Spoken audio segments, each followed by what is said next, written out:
Okay, thanks for joining me and continuing. So I should have said this at the outset. Big caveat, big caveat here. What I have to suggest to people who are wondering if INFJ is their best fit type, or who are pretty sure that it's their best fit type, but want some extra reassurance about that, extra reinforcement for that. Um, those are the people who would benefit the most from this suggestion, are people who've gone that far in their self-typing process, where they know for sure that they identify with introversion and with creative thinking, but not necessarily so sure about the other parts. Um, Now, also, I have to have another caveat here too. Am I saying that this is the way to go? This is the best way to go? What I'm suggesting? No, I'm not.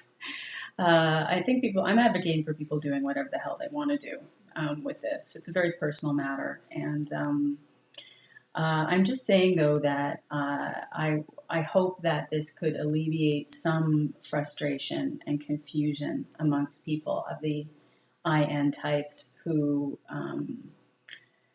are bothered by the mistyping out there and the confusion, or and are bothered themselves by a lot of uncertainty that they feel really dogged by and haunted by and upset by. I hope that this is something that can clarify things for them, potentially. And it won't work in all cases, nothing does. But it is something so I should be clear. What I'm saying is, if you are an IN type of some kind, and if you have been struggling and struggling and struggling, and INFJ is a real contender for you of possible best fits for type, then here's something I think that if you did pick, this is the most efficient one, I believe. If you were to pick just one sort of acid test for INFJ that would yield the greatest benefit with the least effort and the least amount of time, probably. And again, maybe my tertiary extroverted thinking is showing here as an ENFP. I don't know. I bet a lot of people driven by a lot of NI and or TI will find that distasteful. That's fine, and understandable. That kind of quick approach, but I nonetheless think it could be very, very useful and could really eliminate a lot of crap and confusion. So I don't usually do this, but let's go through some of the basics of this particular MBTI type, and also let's look under the hood at some of the Jungian cognitive functions that are associated with the type INFJ. So INFJ has as the dominant cognitive function in the cognitive function stack introverted intuition. In the auxiliary or position, second slot, they have extroverted feeling. And the third or tertiary position, they have introverted thinking. And then in the fourth inferior position, they have extroverted sensing. Now, and all of the introverted functions, the four introverted functions, are known to be, again, it's a bit cheap to say, but I got to move along in this thing. But they're known to be, compared to the other four functions that have an extroverted attitude to them, they're known to be much more deep, frankly. They're more complex and more difficult to understand, and also have again, they're introverted in their attitude. So they are the workings and the doings of these cognitive functions are very much behind the scenes compared to their extroverted counterparts, and very different from them in many respects. And if you're not very, very familiar with the 8 Jungian cognitive functions already, and all of their different aspects, I really do encourage you to find out more about them, because they are absolutely invaluable to better understanding the whole, even just the MBTI, even if your focus is really just on whole type stuff. Another thing I would say too, as I've said elsewhere, I'm no purist. I think that you should do whatever works for you. best in helping you determine your best fit type, if that is what you want to do. That's your aim. So I think it's very, very important to understand the 8 cognitive functions. But I also think that if using them as some sort of guide to figuring out what your best fit type is of the 16 in the Myers-Briggs Temperament Indicator, I really, if that's not getting you to the destination, I really suggest also considering whole type profiles from authoritative sources, and really looking at what are the effects of those different cognitive functions when put together in a particular nexus, in a particular type combination. So that's what INFJ is. Now, here's the thing. What makes an INFJ, or any of the 8 types in the Myers-Briggs system, so-called introverts, what that means is that the cognitive function that's in the dominant position in the cognitive function stack of that type has an introverted attitude. So in INFJ, that is introverted intuition. What all the types have is, at least they have a judging or decision-making function in one of the top 2 positions of the cognitive function stack. And they will also always have a perceiving function in one of the 2, in either first position or second position in the cognitive function stack. So INFJ is driven, you could say, the most prominently by introverted intuition in the top slot. The auxiliary position, it's extroverted feeling. Now, what makes this type, or any of the types, a so-called judging type, that would be any of the 8 types that have J at the end of the anagram for that type. What that implies is that there is the decision-making function that's in the top 2 positions, one or the other, for that type.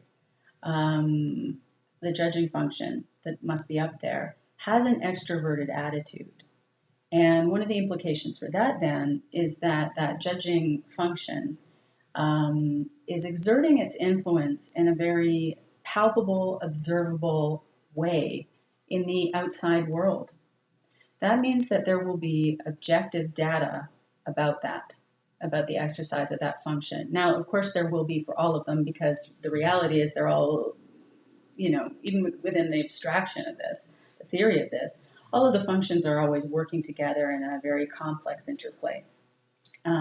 So you could say that all of the effects of the given type have to do with all of the functions in the cognitive function stack, even including the 4 who are in the bottommost unconscious portion of that stack.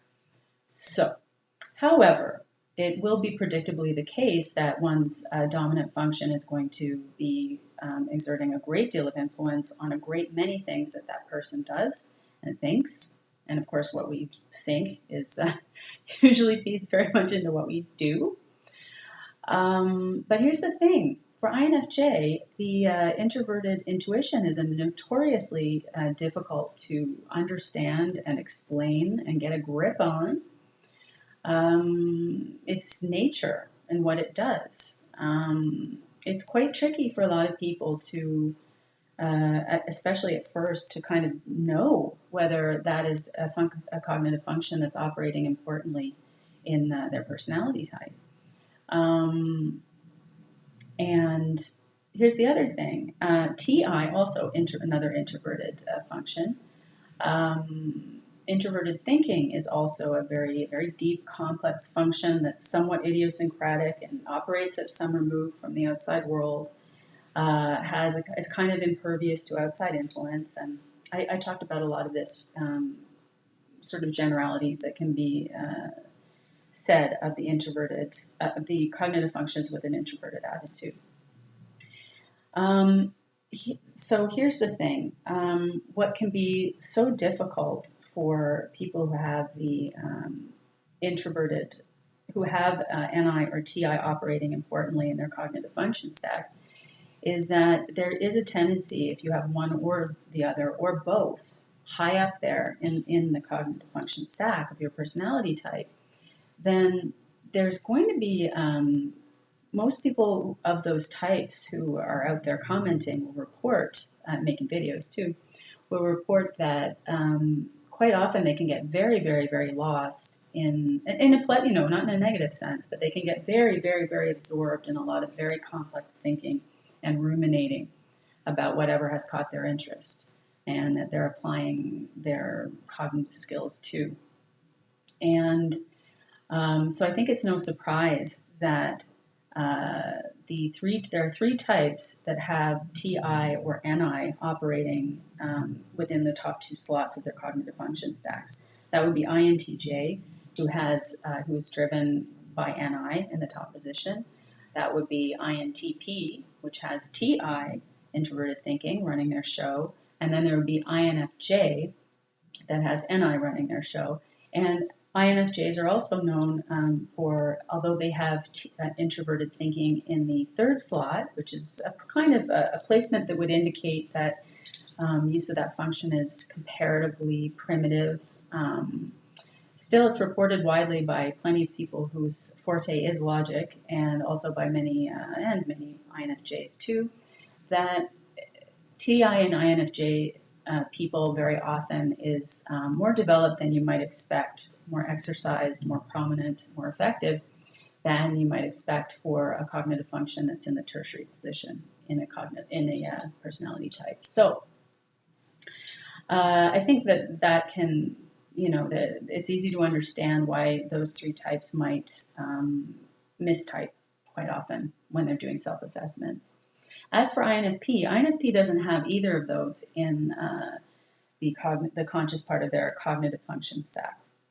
But why I think a lot of mistyping tends to occur with INFPs and between INFP and INFJ, there are lots and lots of reasons. I'm not going to go into all, or even try to go into even most of them here, but I think a really outstanding one is that when people are looking at the 4 preference scales for the Myers-Briggs Temperament Indicator, it's quite understandable that if they don't know about the Jungian cognitive functions that are behind the MBTI, then they might incorrectly deduce that, oh, well, I'm introverted. I'm definitely introverted, and I definitely have a penchant for creative thinking, and I definitely use subjective criteria importantly to make my decisions more often in a day. That's important to me. So they may incorrectly deduce that, oh, well, then that means I'm 75% like an INFJ. And that's really not the case at all. Those types are very INFJ and INFP, while they would have many sort of superficial things to identify with one another. They don't share any of the same cognitive functions in the conscious part of their cognitive function stacks. And the effects are very, very different. There's some profound differences between those two types. So, all right, next I am going into the actual test, what that is, I think.